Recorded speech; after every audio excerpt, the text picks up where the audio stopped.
सभी मित्रों को, भाई बहनों को नमस्कार।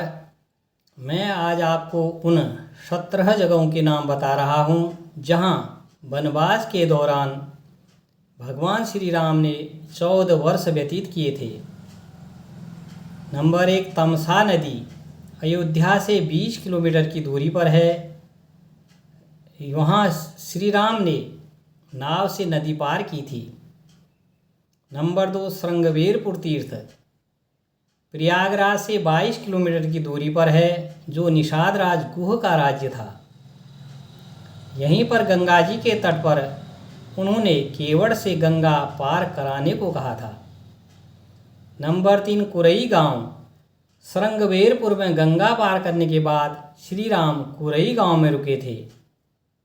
नंबर 4, प्रयाग कुरई से आगे चलकर श्री राम अपने भाई लक्ष्मण तथा पत्नी सहित प्रयाग पहुँचे। प्रयाग को वर्तमान में इलाहाबाद कहा जाता है। नंबर 5, चित्रकूट प्रभु श्री राम ने प्रयाग संगम के समीप यमुना नदी को पार किया और चित्रकूट पहुँच गए। चित्रकूट वह स्थान है जहाँ श्री राम को मनाने के लिए भरत अपनी सेना सहित पहुँचते हैं और उनकी चरण पादुका ले जाकर नंदीग्राम में रखा था। उन्होंने पादुका को एक सिंहासन पर स्थापित किया और वहीं रहने का फैसला किया। श्री राम की अनुपस्थिति में शत्रुघ्न ने वहाँ का राज्यभार संभाला था। नंबर 6, सतना चित्रकूट के पास ही सतना, जो मध्य प्रदेश में है, वहाँ अत्रि ऋषि का आश्रम था, जहाँ अत्रि ऋषि की पत्नी अनुसुईया भी तपोवन में उनके साथ रहा करती थी। नंबर 7, दंडकारण्य चित्रकूट से निकलकर श्री राम घने वन में पहुंच गए। इस वन को उस समय दंडकारण्य कहा जाता था। मान्यता के अनुसार दंडकारण्य के आकाश में ही रावण और जटायु का युद्ध हुआ था। नंबर 8, पंचवटी दंडकारण्य में मुनियों के आश्रम में रहने के बाद श्री राम अगस्त्य मुनि के आश्रम में गए। यह आश्रम नासिक के पंचवटी क्षेत्र में है, जो गोदावरी नदी के किनारे बसा है। यहीं पर लक्ष्मण ने सूर्पनखा का नासिका छेदन किया था। राम लक्ष्मण ने खरदूषण का वध किया था तथा गिद्धराज जटायु से श्री राम की मित्रता भी यहीं पर हुई थी। नंबर 9, सर्वतीर्थ नासिक से 56 किलोमीटर की दूर पर सर्वतीर्थ नामक स्थान है, जहाँ पर जटायु की मृत्यु हुई थी। यहीं पर मरणासन्न जटायु ने सीता माता के बारे में बताया था।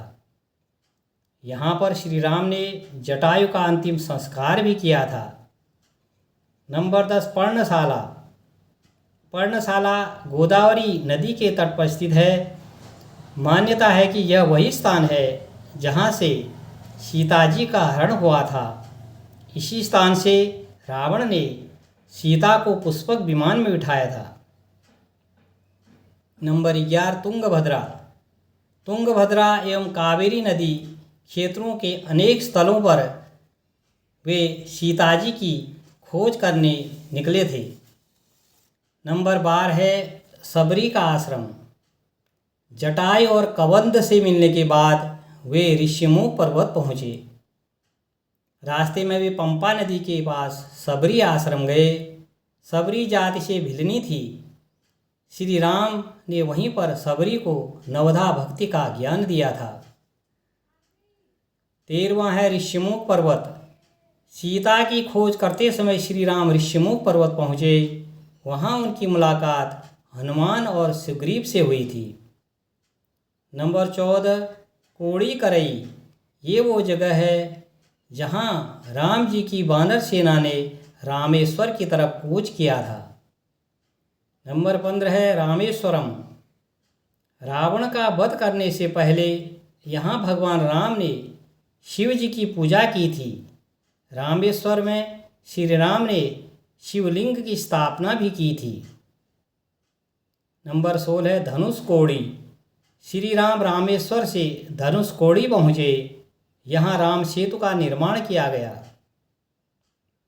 नंबर 17 है नुआरा एलिया पर्वत। श्री राम राम सेतु बनाकर श्रीलंका पहुँचे थे।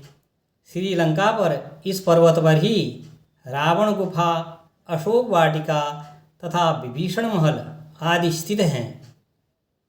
मित्रों, कैसी लगी राम वनवास के 14 वर्ष की जानकारी? कृपया लाइक एवं सब्सक्राइब करें। पंडित मोहन जोशी, खटीमा।